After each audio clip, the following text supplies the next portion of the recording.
igsuon, kami ay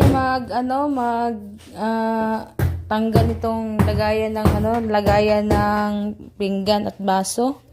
Ay sa ilalim nito mga igsoon ay bulok na. Nasira na siya o kagaya ganyan.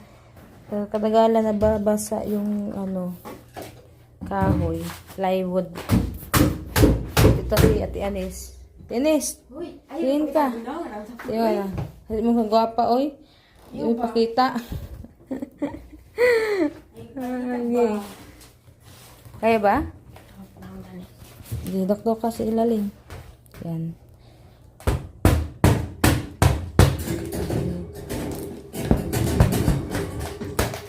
Amin tatanggalin kasi sa sobra niyang na kasi siya bulok.